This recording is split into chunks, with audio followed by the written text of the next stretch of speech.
On this week's episode, we talk about Vickie Guerrero's farewell segment, Bryan, our prediction on Sunday's Money in the Bank pay-per-view, and more on this edition of Byte That.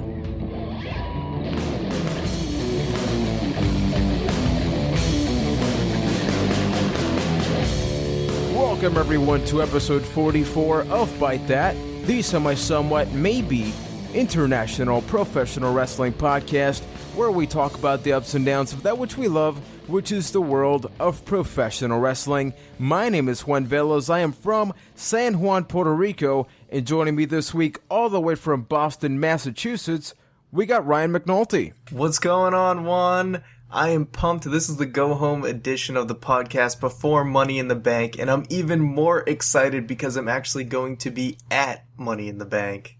Yeah, I'm not going to lie, I'm a little envious of you. I do wish I was going to go there. However, somebody I'm not really, I'm glad I'm not like, is Sir Keith Poshik, co-host of the podcast, who is not with us after suffering a vicious beating from a bear attack about 2 weeks ago. You can check out episode 42 and 43 for a lot more information on that. He'll be back with us in the very near future.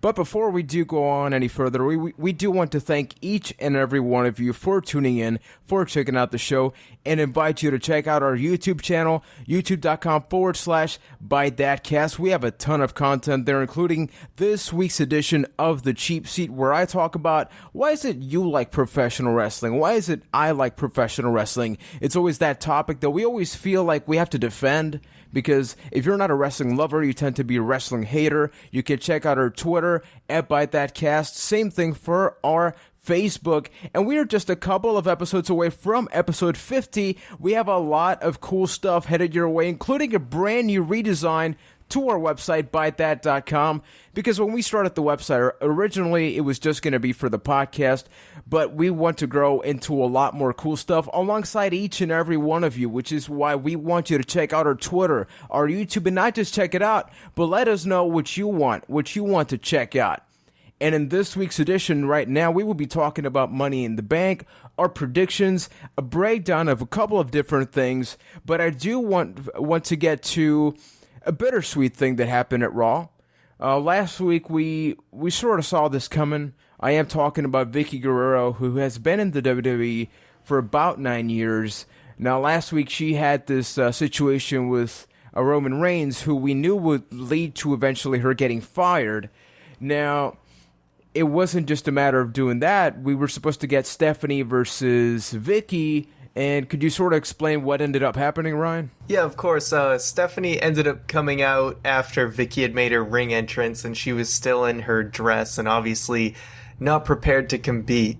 So she then throws out, some divas to try and pull her into this mud pool or whatever it was. I don't know if it was supposed to be like some sort of like pig slop or whatever the hell it was. So they ended up trying to throw her in there, and Vickie somehow did eventually get thrown into that, losing the match with quotations. And then yes, Vickie did get somewhat of the last laugh by throwing Stephanie into the pool of whatever the hell that mud stuff was. It was certainly interesting to watch because as the weeks have gone by, Stephanie and Triple H have gotten a little bit looser on TV. On NXT, they're more themselves. But, obviously on Raw, they're more of the authority. But with this, you saw Stephanie be more just enjoying her time, I guess you could say. So it was actually really interesting to see her being thrown in there because judging by how the character was behaving, I didn't think that was going to be an option. So did that surprise you? In a way, yes, but I think mostly not because this is Vickie's official send-off. I feel like they wanted her to leave on somewhat of a positive note. It would have been really, really sad if Vickie was just thrown in that pool of mud while Stephanie just is cackling in the background while she just slowly walks off the ramp and never to be seen again. That's such a sad ending. I mean, This is someone who came in.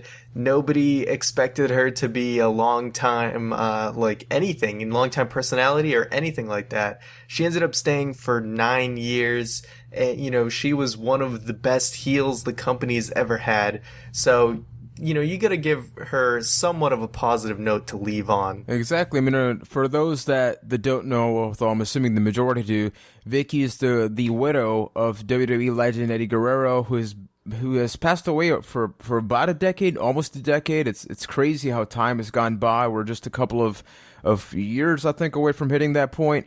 And she has been in the company for multiple years, outlasting Eddie's WWE career. How crazy is that? It's insane. It's similar to how Kurt Angle's TNA run is actually longer now than his WWE run. It's just one of those weird facts that doesn't feel like it's true, but it is.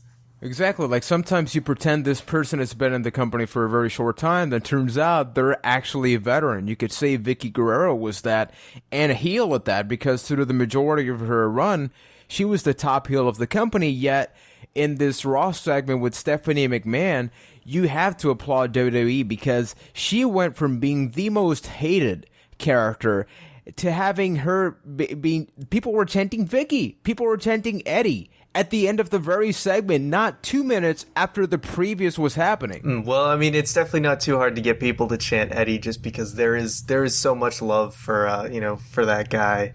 And so it was great to see, though. I mean, they did it so well that they really got people behind Vickie. And this is someone who has been one of the best heels because she's not the heel that's, she ends up being cool and you end up liking her. What other heel really achieved that? Truly hated, but it's not like the heel where they don't care. It's like they like to legitimately hate you during the show.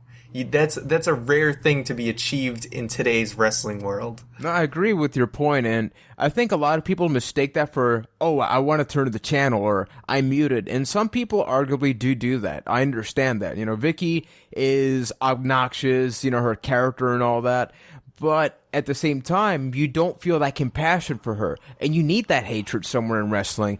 And speaking of that hatred, what was your reaction to when you first heard Stephanie McMahon openly reference Eddie Guerrero in the way she did? It was really hitting close to home, saying she was trying to ride the coattails of her late husband. It was just like a really cheap shot.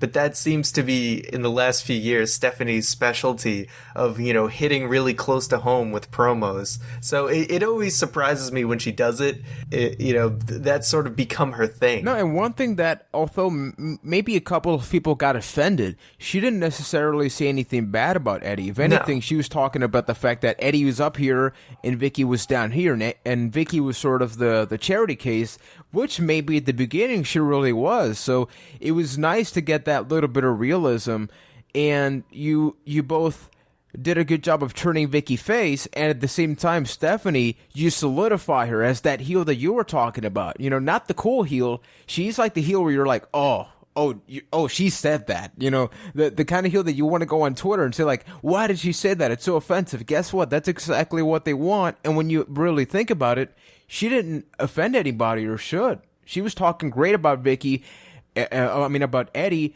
and then Vickie got to solidify the fact that the Guerrero name is a well-established name in the industry. Yeah, exactly. I mean, I don't think Vickie would have had Stephanie say those things if she obviously wouldn't be able to handle them either. And as far as I've ever heard is that Vickie Guerrero is actually in real life one of the nicest people, and people have said nothing but great things about working with her from all the interviews I've seen. So I'm guessing she was totally cool with it. And like you said, there was no real disrespect. The only really shot was at Vickie herself, but I mean, it was all part of the story. Exactly. And what a way to go out that Vickie, she has been in a couple of matches or wrestling appearances, but she always just comes out. And at the beginning of the show, she did just that. But then come match time, holy cow, man. We were talking during Raw, and I was almost left speechless because I thought they were going to play some generic music. Next thing you know, they're playing Los Guerreros' theme music. What was your immediate take on that? Well, whatever it was, I don't remember exactly what I was doing, but I was, half paying attention, looking at either my computer or my phone or whatever. But as soon as I heard the Viva la Raza, my head immediately shot up to the TV because it was just like, I have not heard that theme in so long. It was just immediately you kind of get these emotions, it takes you back for a split second. before you realize what's going on. Yeah, and I know a couple of people had the same thought, that even though afterwards I felt kind of stupid, but I don't know if you felt the same, but you almost forgot Eddie had passed away because you didn't expect that. So it was that just for a couple of seconds, you're like, holy crap, Eddie's back. It's like, oh.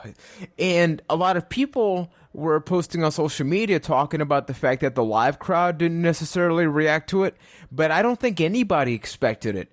And how do you react to that? Like, yeah, it doesn't feel right. It's almost like you need to respect the fact that they were playing that. It took a second to really register what was going on, because we're not used to that. And obviously we got that feeling, oh, Eddie Guerrero, like immediately, because, as wrestling fans, we can't help but be conditioned to, when we hear the glass shatter, it's Stone Cold Steve Austin. So when we heard the Viva La Rasta, you think Eddie Guerrero and you're excited. And then, obviously your brain kicks in and you're like, ooh, but after that initial moment, you're like, oh, this makes sense. This is her last hurrah. She's, like I said in the Raw reception, youtube.com/ByteThatCast. Like I said in the reception, is she's almost coming full circle, because really she started out as, just being Eddie's wife. So it was nice to sort of end her run, bringing it back to Eddie, and, like, this is why she was here. She did it all for him. And, we know he'd be nothing but, proud of her for what she's done. And what a run she had. I mean, when you think back, she has been with Edge, Dolph Ziggler. She has feuded against John Cena, against The Authority, against everybody. AJ Lee, you name it, she has feuded with them. And there were points where she was such a beloved heel, I guess, if you could even say that. She was so hated, you cannot hear her. John Cena will laugh out loud during a segment because he cannot hear his own voice. It got to that point, so... That honestly, that was probably the highlight of her career, is that promo with John Cena, I would have to say. And what a way to go out. Vickie was very grateful to the fans. She sent out a tweet after all saying that she's had 9 great years and now she's looking forward to everything else. Unfortunately, her daughter, Saul Guerrero, who is NXT, she got released a couple of months ago. But maybe it's not the last time we see the Guerrero name in the WWE. I don't think it will. And thank you, Vickie, for everything you've done. It feels weird because it's not Eddie. We're talking about Vickie, but she really did contribute a lot to WWE, especially SmackDown, but also in WWE as a whole. Now, after this, we've gotten a couple of announcements. We'll be getting to our predictions for Money in the Bank after a very special segment. But there was a special announcement that occurred during Raw regarding Daniel Bryan. He's a former WWE World Heavyweight Champion. I think a couple of you have heard of him. He will be participating in the Kickoff show for Money in the Bank in a live interview talking about his reaction to Triple H and Stephanie McMahon stripping him of the championship. And I wanted to ask you directly, Ryan, what was your reaction to that? The fact that he's not going to be interviewed in the show, but on the Kickoff. I am okay with it. Because guess what? You know what 3MB's released? They don't have a Kickoff. So True. I'm okay with this. I think it is a good way to get people interested because, it's a good selling point. It's not really a match anyway. There's no match. So I rather they use the pay-per-view time for actual matches. I like that, from what I'm told, correct me if I'm wrong, that Daniel Bryan is actually going to be there. He's not just going to be, via satellite or whatever. So that's good. I'm happy about that because we get the Yes Chant entrance. I'm happy about that, because I feel like it would have been something would have felt missing if I didn't get to see that live. But as far as what's going to happen, it's good that he's sort of getting to speak his mind and actually react to him being stripped, because since he's been stripped of the title, we haven't even seen him, so we haven't gotten that reaction. So I think this is very necessary, but at the same time, how much Daniel Bryan should we really have before he comes back full time? I think that's the key question there, because when he was first stripped in the podcast after, I was upset because he's been wrestling, he's been fighting so much, battling to obtain the championship. All of a sudden he gets stripped, and he's nowhere to be found. It's just next. And I understand that because now that there's this kickoff show, there's the interview, we have not heard from him, so we don't know what to expect. Is he going to be more in character, talking about, the authority and all that? Although at the same time, we can't forget, the last time he was in the ring, he was pretty much acknowledging the fact that he should be a fighting champion. He couldn't fight, so he wasn't necessarily opposed to forfeiting the championship. So do you think it's going to be a sentimental type interview, or do you think it'll be more aggressive towards his return? I think it's probably going to be, I guess, on the sentimental side, more on the trying to be like, I'm going to come back harder, stronger, sort of like Cena did with his elbow injury. I think that's really the way to go. It's just, we need his reaction to being stripped of the title. I mean, for a world champion to be stripped of the belt and not even have words yet I think, is not good. I think he needs to have that, and then he needs to sort of step out until he's ready to come back. Yeah, I agree completely. They need to play the sentimental part in the way that this is something that's real. We can't forget that when it comes to storyline, Kane's the person that took him out. It's not whatever else actually happened. So, that's another question. Like, with the sentimental part, is it just going to be that, his wrestling style took a toll on him, like he mentioned, or will it be more along the lines of Kane took me out after, I've been fighting so long and all that?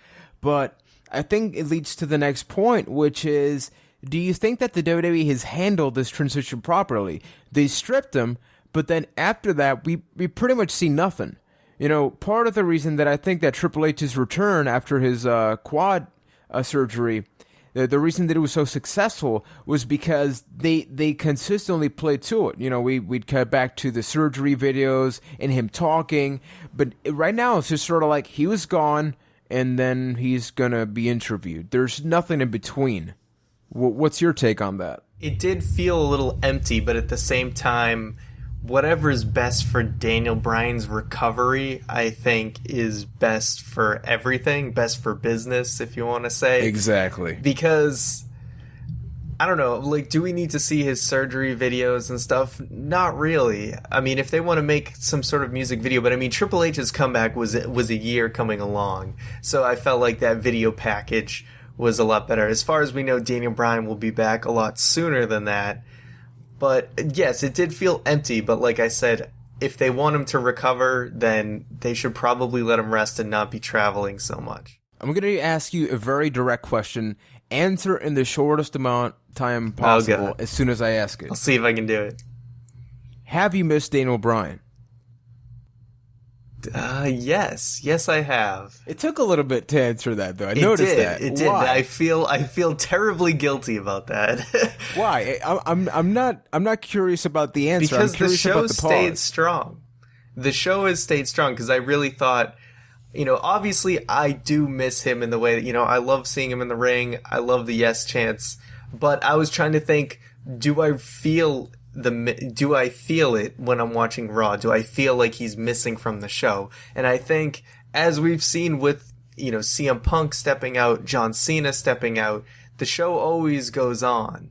And most of the time, you barely feel when someone's missing. Sometimes, some superstars more than others, but I feel like the show's carried on really strong. The whole Shield breaking up angle kind of took everybody's mind off of it because it was such a big deal that that was the main focus of the show, so it really helped everyone sort of not feel that miss as much, and I think that is the biggest contribution to why I feel the way that I do. Yeah, I think that's the perfect balance of the fact that just around the time he got injured, this was happening. Obviously, the whole argument or question will be, how long has the Shield breakup been planned? I mean, obviously, the Daniel Bryan thing had to have some sort of influence in, making it sure it happened faster, because otherwise there would be a big gap right now happening. But it's interesting because I was asking myself this before we hit record, and yeah, it's same. I think that the WWE is handling everything so well, I don't really miss Daniel Bryan. Now, the question is, I don't know if this has happened. It's the best way I can, and it's going to sound weird. The one thing I will say, maybe not on Raw, but I am actually legitimately upset that I won't get to see him wrestle live. The live experience is actually really what, I'd feel missing Daniel Bryan the most. And that's a key thing, I think, because that's, if more people feel the way I do about that, then, that obviously translates to ticket sales and things like that.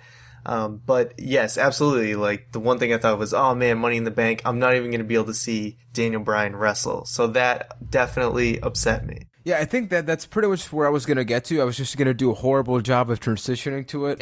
Yeah, which is pretty much that there are certain people that I love to watch on TV versus live. Like, for example, I went to WrestleMania. There's nothing better than watching Undertaker's entrance live. There's Absolutely. just nothing that can compare to that. The everything they say about... I wish I was a little bit closer in seats, but it was still amazing. Yeah, because in both times that I've witnessed Undertaker's entrance live was at a house show and at WrestleMania, and you just get goosebumps. It's the whole thing of you get the crowd. You see that interaction between them. And I think that this absence from Daniel Bryan has sort of demonstrated how important it is to have that.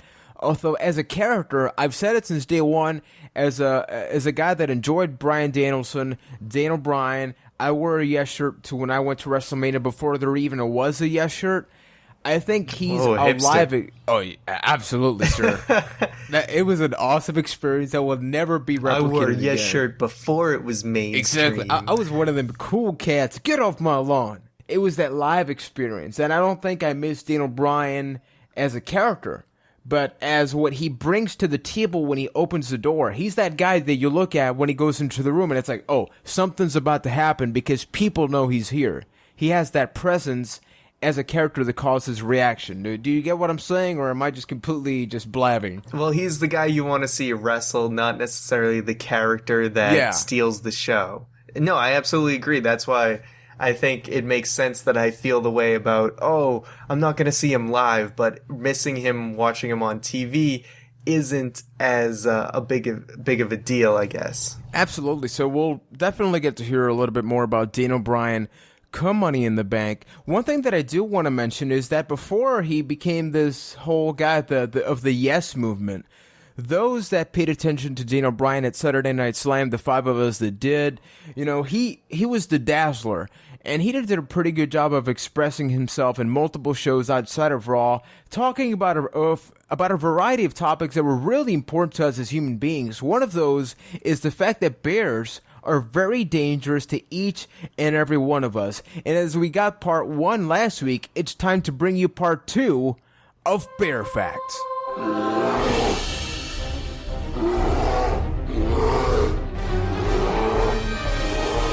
Bear Facts. So the theme of this week's Bear Facts is, of course, that we are going to be relating it to professional wrestling. That's right. Bears are not only a threat to podcasts, but they are also a threat to professional wrestling. So our first bear fact comes from the man who we just talked about, Daniel Bryan himself. Daniel Bryan is a firm believer that if it doesn't work on a bear, you don't do it in the ring. Bear facts. Bear facts. Canadian professional wrestler and bear Terrible Ted defeated future WWF champion Billy Graham. Bear facts. Bear facts. Bear facts. In 1960 to 61, that same bear, Ted, wrestled primarily in the southern United States, losing only twice in 24 matches. Those who beat them are the saviors of professional wrestling, and they are Gypsy Joe and Man Mountain Manigault. And it's a good thing that everybody knows who they are, right? Absolutely. On May 6, 1960, Terrible Ted won an 8-on-1 handicap match over a team including NWA Hall of Famer Angelo Savaldi and Don Kent. 8-on-1 handicap match, and he won. Even John Cena can't do that. Odeon, Bear facts. Bear facts. Bears are dangerous to each and every human being podcast, and as we have heard, apparently they're professional wrestlers. Now, I do want to stress the fact that what we just talked about, aside from Daniel Bryan's thing, is completely true. Well, hey, First of all, Daniel Bryan did actually say that in Saturday Yes. Morning Slam. So it's kind of true. True. It's the fact that bears actually have wrestled, okay? You can go to YouTube. You can go look at pictures. We're talking about the fact that The Rock's father has tag teamed with a bear, okay? Yes. Okay, get around the fact that a tag team, not just wrestle a bear. How does that even happen? Is there a video of that? Like, how do you tag a bear? Does the bear hold the tag rope? Like, what happens? How does a bear respect the rules of a tag team match? That's what I want to know. How does he not attack his own partner? Like, how does the bear know when to distract the ref just at the perfect moment so that the other guy can just pull the other guy back and just yell to the ref, "Hey, ref, turn around." Like, how does that happen? It's amazing. Little did I know that in the wake of this terrible bear attack, that we would actually find a way to relate bears to wrestling, and that terrible Ted was actually in sanctioned WWF matches. I mean, we talk about the Attitude Era. Let's bring back the Bearitude Era, okay? Freaking bears were part of wrestling. Like, I just can't wrap my head around this. When Ryan was telling me all this stuff, I swear I thought it was fake. Then we go on YouTube, it's a thing. And would you ever wrestle a bear, even if they remove, like, something? I don't know. Just, it's a bear. Remove the head, maybe. Yeah, something. Well, yes, Terrible Ted, another interesting fact for you is that he was de-toothed and declawed, so I guess that's how people wrestled him without dying. That's but terrible. Yeah, once again, I don't know where the hell these guys are, if they're even alive, but shout out to Gypsy Joe and Man Mountain Manigoff. You are the true men in this world to defeat a bear. Now, I think this brings up a really good question. Terrible Ted, future WWE Hall of Famer? You know, I think so. I mean, he beat Billy Graham. No, 8-on-1. 8-on-1 handicap match. As you mentioned, not even Cena. Okay, sorry that I just can't get over this, but where else in the world? You won't see a bear in baseball. You won't see that happen. But you'll see him in a Hell in a Cell match maybe in the future. Everything's a possibility. But before I'm sure PETA will be all over that. Absolutely, sir. Let's see what happens there. No more bears in professional wrestling, please. Probably a bad idea back then. Terrible idea right now. But before we do go on any further, I get it. I applaud you, sir. We do want to remind you to check out our YouTube channel, youtube.com/ByteThatCast. We keep adding a ton of content, but we don't do this for us. We really do develop all this content for each and every one of you that interact through Twitter, that comment on YouTube, that sends us emails. We want to know what you want to know more about, or would you like us to talk about more? Case in point, this week's Cheap Seat is about why do we like wrestling? You know, how many times, Ryan, I got to ask you, have you gone to a store or you're talking to a friend and there's that awkward moment when you have to reveal that you're a wrestling fan and they don't exactly take it well? Have you gone through that? Absolutely. I actually have a pretty good story about that. When I started out in college, my freshman year, my first roommate, we would talk, and he really didn't understand why I liked professional wrestling, and I tried to justify it to him, basically saying, you know, if you like reality TV, most of that is set up in stage 2, so it's really for entertainment purposes, but he never seemed to get it.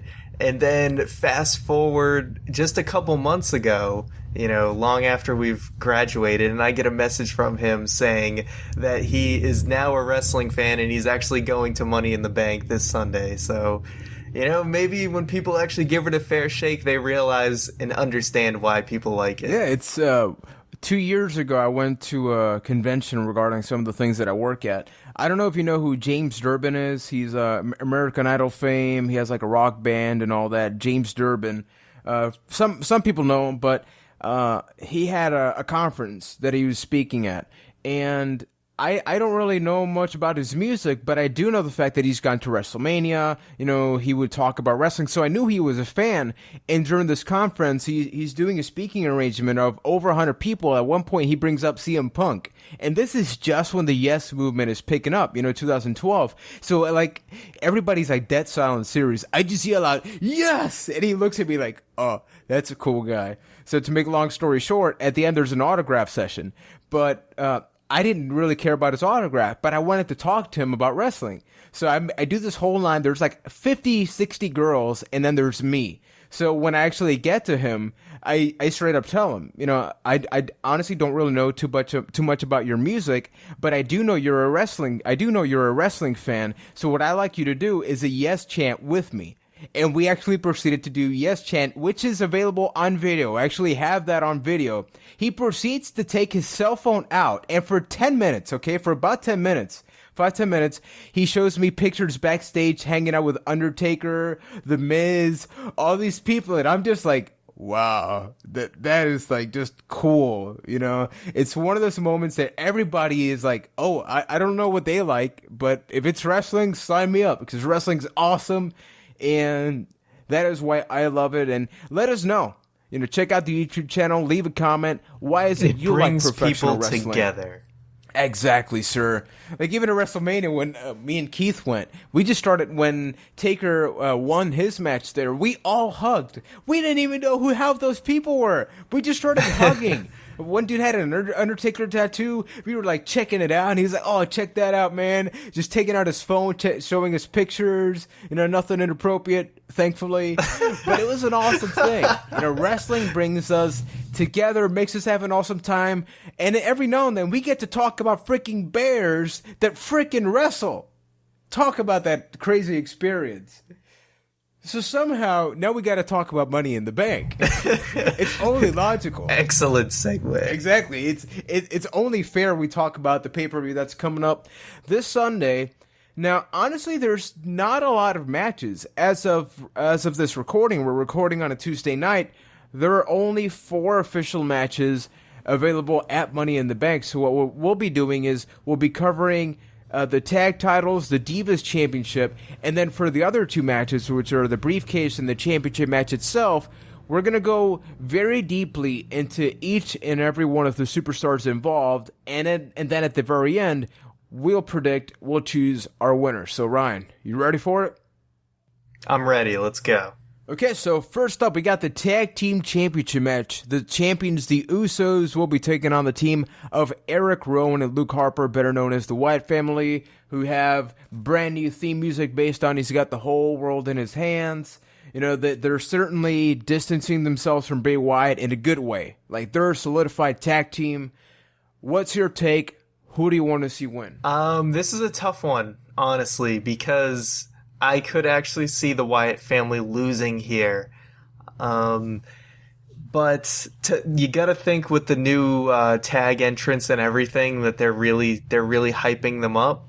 So I'm kind of torn here, but I'm still gonna say that the Usos retain here. I don't think that they plan on having the Wyatt family tag team run with the gold just yet. Yeah, I kind of agree, but the problem is that, Bray Wyatt's in another level.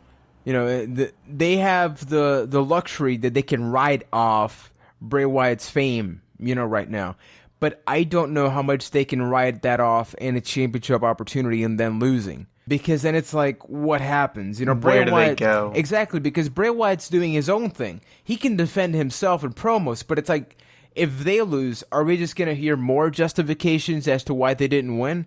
So that's why, for me at least, I think it's way too soon for them to become champions, but I don't see another option. I really don't. And it's a shame because even though the Usos are over, they have that championship curse, which is you become champion and then your character just sort of freezes. Like, whatever you were before you became champion, yeah, you're pretty much that till we dry you out. Well, it's why the chase is always sort of better than the run for a lot of baby faces.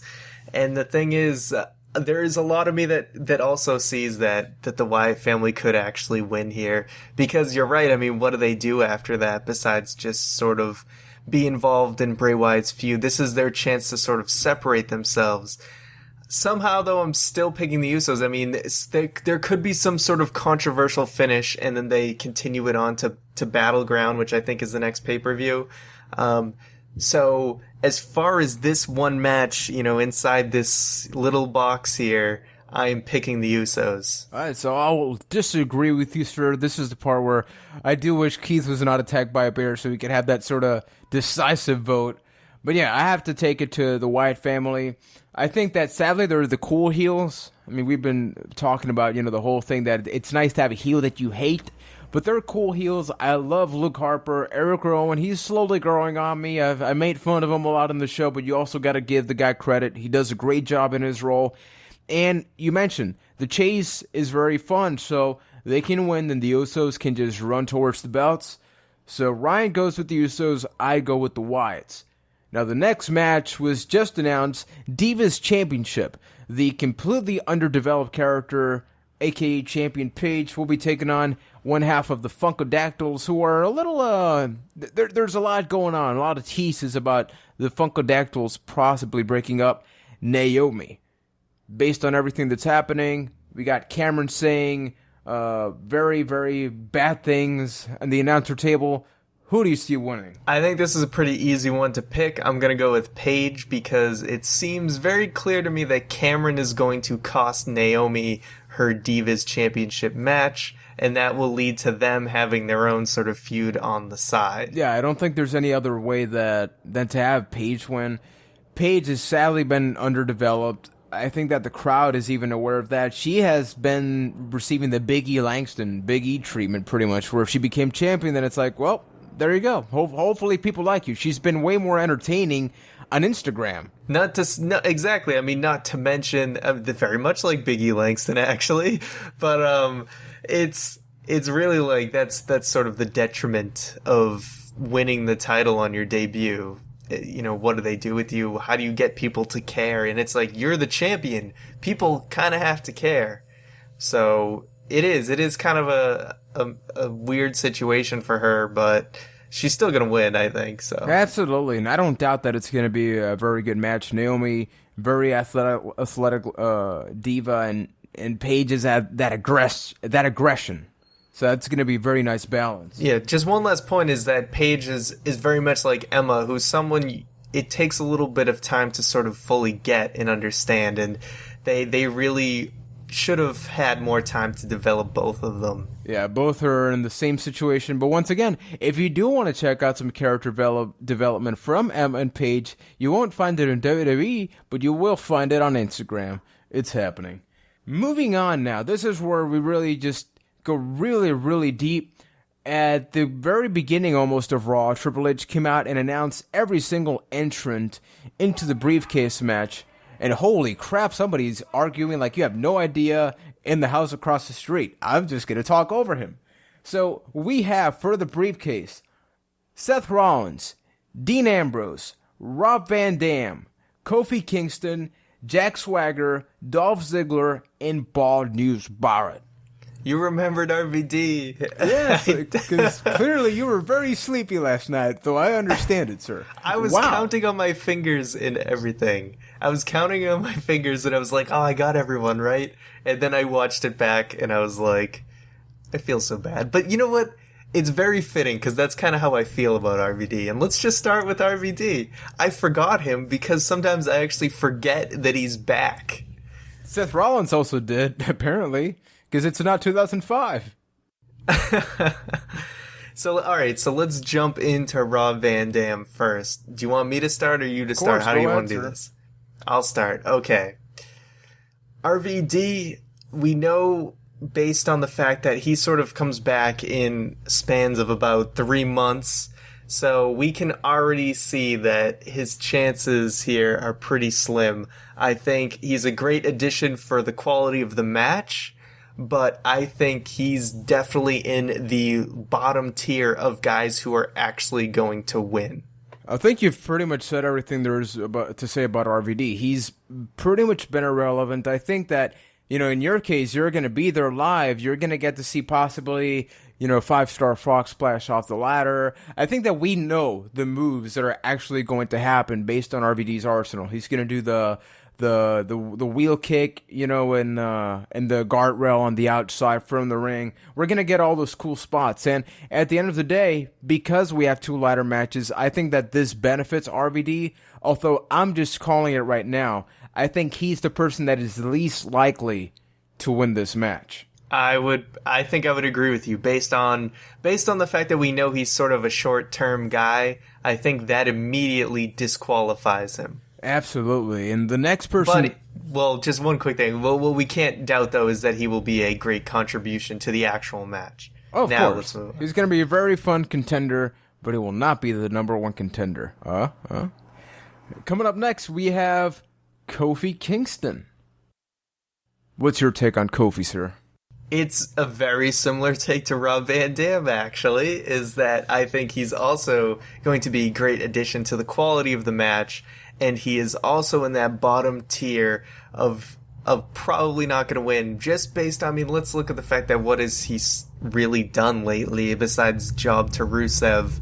I have no doubt he'll pull off some incredible spot. He's going to have that one spot. He always does, and I'm going to look forward to it. Chances of winning, slim to none. I think Kofi's in a very safe or comfortable spot, I guess you could say, in the WWE, where people know him, people know he's there, they know what he's capable of, but I think most, if not everybody, will agree that he should sort of stay where he is. He's recognized, like you mentioned, you can already think of some of the things he's going to do. Something creative on the outside, he's going to do... Not everyone gets to be world champion, but I think for what Kofi is, he's great. It's not that that's a bad thing. I mean, will I complain about the fact that Kofi's character has not evolved since he pretty much debuted? Yeah, you know, even in Jericho's podcast, or somewhere they were talking about the fact that Kofi at one point he was, you know, feuding with Randy Orton. Almost everybody has forgotten about that. And then a couple of weeks later, he was back down to this very position he is right now. So I think he's going to be a great contribution to the match, but like RVD, he's just going to be one of the multiple men in the match. Moving on to another individual, former tag team partner of Cesaro, the Real American, Jack Swagger. Jack Swagger. This is another interesting choice here. I think that he has a very outside shot chance of winning here. He's probably the ultimate dark horse, I think, of this match. You know, he's had surprise wins at Elimination Chamber, so, you know, there's a possibility here. He's also a former Money in the Bank winner. Much like RVD? Yes. So, even though he is, you know, definitely in the lower tier of chances of winning, he actually has a chance. I'm putting that out there, and I'll leave it at that. I think he's a very nice balance to the match. He's not a high flyer, but he's capable of doing great things against high flyers, so he can bring those suplexes, you know, which will complement all the high flying stuff that the previous guys can do in the match. Do I think he's a possible winner? Yeah. You know, it wouldn't be the first time that he's in this position. They've repackaged him around 2 times already in his career. They can easily do the same. Am I the biggest Jack Swagger fan? Not really, but it's a possibility. And let's not rule out the fact that there is a money feud coming down the pike, you gotta think, with Rusev. Maybe a babyface turn. I think that is a money match waiting to happen. So they could have big plans with him after that, if they do it. A lot of speculation, but... And let us know if you agree or disagree by leaving a comment somewhere. Twitter, YouTube. Make it happen. Next up, this man was brought up by Triple H in a very negative light. Triple H mentioned that he's not the biggest fan, but he put him in the match. We were talking about former Money in the Bank winner, also Dolph Ziggler. Dolph Ziggler, I'm really happy that he's in this match. This is the biggest thing he's had in a while, so I'm pretty excited for it. He's also coming off an excellent Intercontinental title match on Raw, so he's definitely going to pull some insane moves. You know he sells like crazy, so he's going to be flying all over the place. His actual chances of winning, I say, are actually less likely than Jack Swagger. Yeah, Dolph Ziggler is a really unfortunate case because he's had so much bad luck. The concussions, the Triple H comment, even though people may have taken it as a joke, is pretty serious. You know, you got to look at the situation that he has not progressed, but sort of been demoted throughout the past year and a half or so. He went from being one of the top guys to becoming just Kofi Kingston, you know, being in that category, sadly, where people know him, people know exactly what he's capable of, and most importantly, he makes it aware that he knows he can do more. He wants that opportunity. So if it were the case where they allowed him to, I think we could see something nice, but I don't know what's sort of the possibility of that actually taking place. The next person up, we got the Intercontinental Champion, Bod News Barrett. Barrett, definitely one of the stronger entrants in this match. How many ladder matches has Barrett been in? Are you familiar with any? Was he in some of the other Money in the Banks? Feels like he was at one, maybe when he was in the core. He might have been in one 2 years ago as well. Either way, personally, he has one of the best chances of winning. I'm putting him up there as one of the top 3 favorites for this match easily. And I'm pretty pumped for him to be in this match. He's Intercontinental Champion. He could very well soon be Money in the Bank winner as well. Yeah, he's certainly a possibility along with the 2 former members of the Shield. I won't lie that when I say that I didn't think Wade Barrett, let alone Bad News Barrett, was going to be a lot more after the Nexus, it seems like they were really struggling with the man, just the character, moveset, everything. Like, he wasn't getting the reaction no matter what people were doing. Obviously, the core didn't really help because I guess people maybe didn't take him seriously. But as I've mentioned in previous episodes, I'm just so happy that he's in a good spot where he's consistently growing.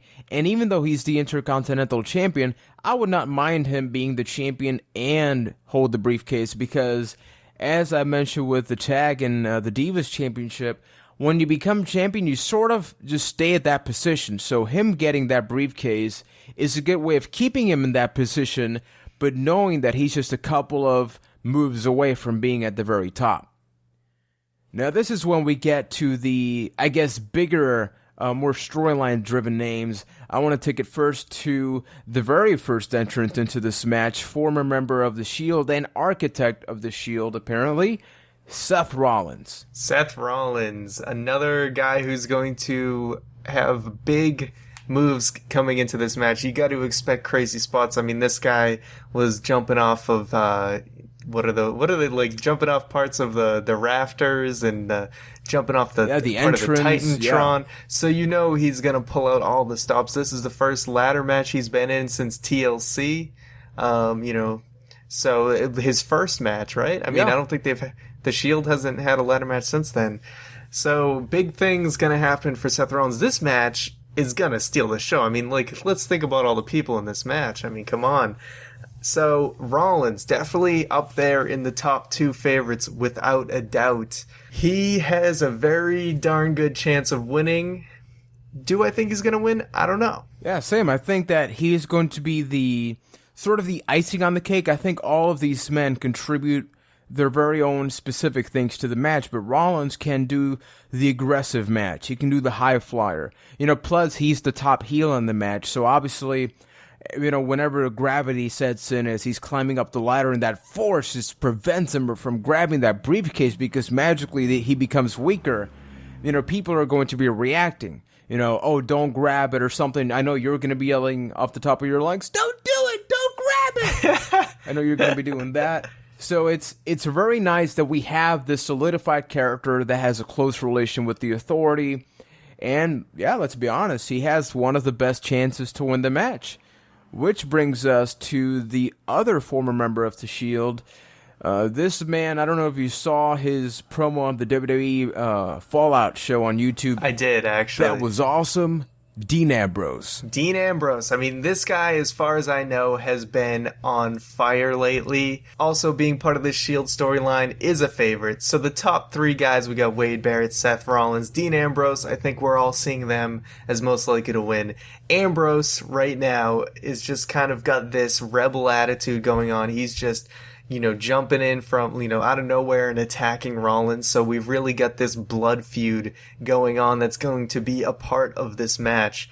I actually really like the way that Seth Rollins got Dean Ambrose into this match. More like, I like you where I can see you, because it makes sort of rings psychological sense too, because, Ambrose could come out of nowhere and attack him right before he's going to win, where it's better that it's in a controlled environment. So Ambrose, really pumped he's in this match. Is he going to win?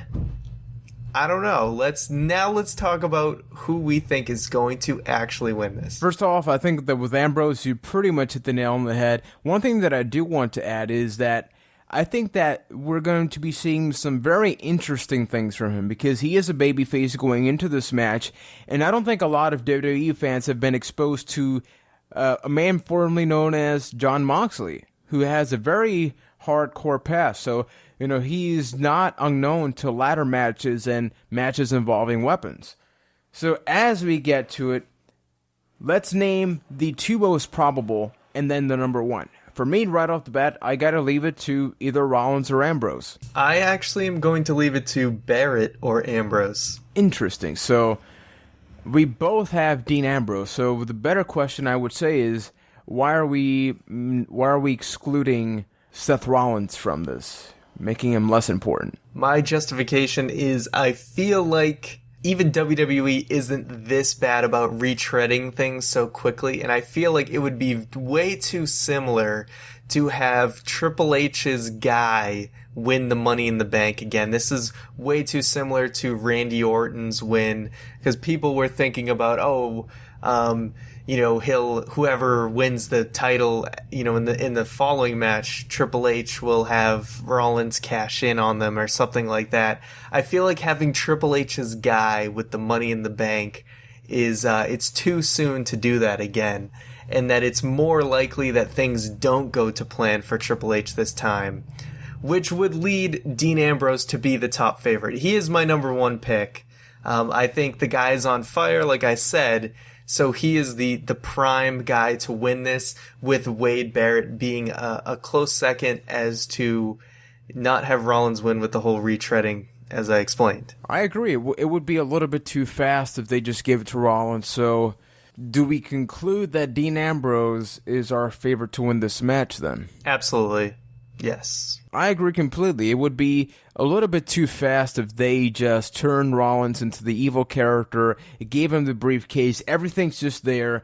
Then much like the other champions right now in the WWE, he would just be sort of neutralized. So do we agree then that Dean Ambrose is our favorite to win this match? So the Lunatic Fringe, Dean Ambrose, is set to win the briefcase match. You heard it from us, folks, because we're a legitimate source, legitimate in our own minds. So as we get to the WWE World Heavyweight Championship match, we will do something very similar. So with that being said, let's get into the entrance. We got Roman Reigns, Cesaro, Kane, Sheamus, John Cena, Randy Orton, Alberto Del Rio, and Bray Wyatt. So why not start it off with Alberto Del Rio? I think we're going to move a little bit quicker in this match because I think the candidates are a lot easier to pick out here, and there's few people that just have no chance. And jumping right into people who have no chance, it's Alberto Del Rio as the prime example of a guy who I kind of forgot exists until he showed up for his interview on Raw this week. He hasn't really done anything relevant in quite some time. He's a great hand for this match, but no chance. Here's a good question. Pick the people that you would agree are in that category of just no chance. Aside from Alberto Del Rio, who else would be in that batch? I'm sorry to say, but Cesaro is in that batch, and Sheamus is in that batch. What about Kane? Kane, oh yes, Kane. I forgot. He was the recent addition.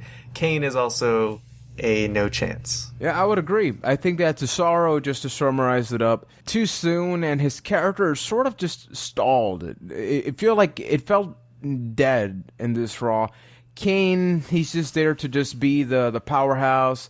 Alberto Del Rio for all the things you mentioned. And Sheamus. Granted, here with Cesaro, I think the situation was that when they put him in the match at the time, they expected it to be for the briefcase, which he would have been a good briefcase candidate, but things sort of happened. They realized D-Bry couldn't defend the title, so he ends up being in the championship match, and his chances of winning just disintegrate. Yeah, it's sad because it's a really tough spot for him. So with that being said, let's get to Bray Wyatt. Bray Wyatt, okay, this is the dark horse pick here to win.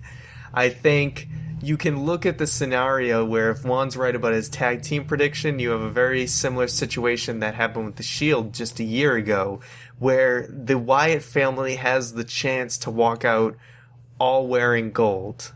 So there is that sort of possibility you have in the back of your mind. And I think there is a really outside shot that he could win this, but how likely, I'm not sure, because I'm not even sure that the Wyatt family is going to even win the tag titles, but the possibility is there. Bray Wyatt's an interesting choice simply because they could obviously make reference to his past with Daniel Bryan. He defeated Daniel Bryan in the past, so they can play off to the fact that he's already defeated him. He will do it again when he inevitably comes back and challenges. So yeah, he is the dark horse, and I do think there's a strong possibility for him becoming champion. And if not, just don't have him be involved in such a way that he ends up looking really weak in the match. So coming up next, we have John Cena. John Cena, the tried and true superstar of the match. The man who everyone is afraid is going to win, and I think it's very likely. I mean, WWE is sort of in dire times when it comes to financials, so it wouldn't surprise me to see WWE kind of go to old reliable, if you will, and put the belt on Cena, because what else can they do? Is anyone else in this match really ready to be champion? And for former champions, are they in a spot to be champion again? Cena is the guy that if he's champion, you know what to expect out of him. So that's why he is in that very, very likely scenario of walking out champion in his hometown. Will he get booed? Probably. Yeah, everything's a possibility here, but this would be, I guess, the most logical conclusion, because we have to forget, John Cena, we can't forget, John Cena has not been champion for quite some time. He has yet to become WWE World Heavyweight Champion. So why not do it here? You don't have a top champion. You could have a SummerSlam rematch. I don't know if Daniel Bryan will be back by then, between him and Daniel Bryan, or somewhere down the line you can do the face-face thing again. But as you mentioned, I don't think there are that many legitimate options, aside from Bray Wyatt, at least for me. Which brings me to the very first WWE World Heavyweight Champion, Randy Orton. Randy Orton is sort of another reliable in that aspect, but I think the thing that hurts him the most here is that he's just coming off of being champion at WrestleMania 30, losing it to Daniel Bryan. I feel that is it's way too soon to put it back on him. I think he was champion from pretty much October all the way out until WrestleMania in April. And I think people are kind of tired of him being champion, and it would be just way too soon, and people would lose interest pretty quickly.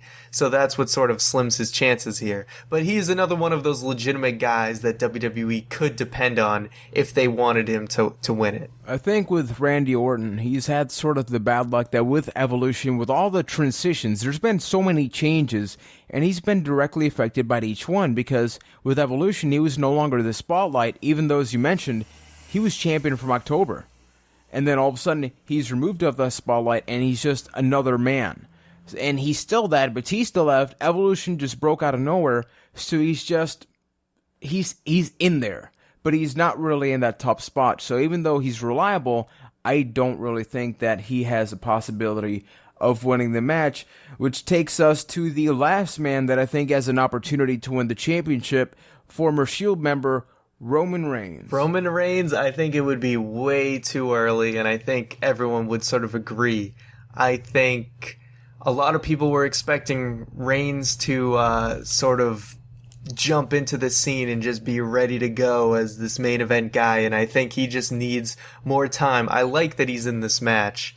I fully expect some sort of screw job way to keep him out from winning, to make him save face and still look good. But it is just absolutely way too early. Yeah, I agree completely. Sadly, if Roman Reigns is not ready to be champion, I mean, of course, I am a business major, and I make all the decisions in WWE. No, but it's way too soon. The Shield split just happened. He's still finding himself. I think they still have this issue where, You know, the other two former members have their own theme music and all that. Roman Reigns still has the Shield character thing going on, so I'm not really sure if it's to his benefit to become champion during this time. Let's also not mention that in a lot of ways, in a long stretched out singles match, in a true singles match, I feel that he's still very unproven. So I don't think he's ready to carry main events at pay-per-views. That being said, he's certainly going to be that guy that comes very close to grabbing them. He's going to be the guy that's like holding the championship at one point, and everybody sees like, oh, he won the match. He's that guy. So with everything we've said, I don't really think it's a matter of guessing. I mean, we pretty much picked John Cena. Cena wins LOL. Yeah, it sucks honestly because it's none of these options to me scream winner.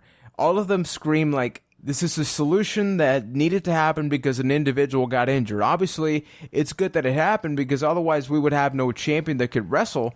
But at the same time, it's bittersweet because it puts guys like Cesaro, you know, guys like Bray Wyatt in a very awkward spot. Well, okay, so we picked with our brains for this pick here, and with all the predictions we used our brain, but for this last match, let's use our heart. Who is the guy you want to win, as unlikely as it possibly is? For me, it would have to be Bray Wyatt. You could justify his victory. You could justify him, you know, feuding with Dean O'Brien, and he needs that. You know, he had that loss at the Last Man Standing match with John Cena.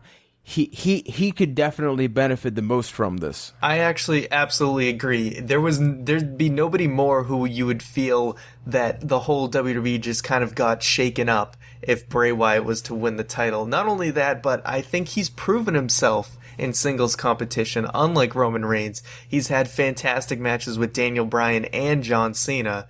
So even though it may seem early, I think he is a much better candidate. I mean, let's not mention the mic work. He's the best guy on the mic in the company right now. So the guy could carry the title, I think. Yeah, so next week will certainly be interesting as we won't just have a briefcase winner. We will have a new champion, and, I mean, who knows what's going to happen on Raw. And even better yet, you know, take some pictures, man. We got to know, how was that live experience? Because you're going to be there firsthand to really see all this. Are you pumped, man? Are you looking forward to it? Absolutely. I will try and get some footage for you guys. I'm going to hope, no promises, but I'm going to hope I can get a sort of live reaction immediately after the pay-per-view. I'll do the best to try to record something while I'm there if security doesn't try and kick me out after the show.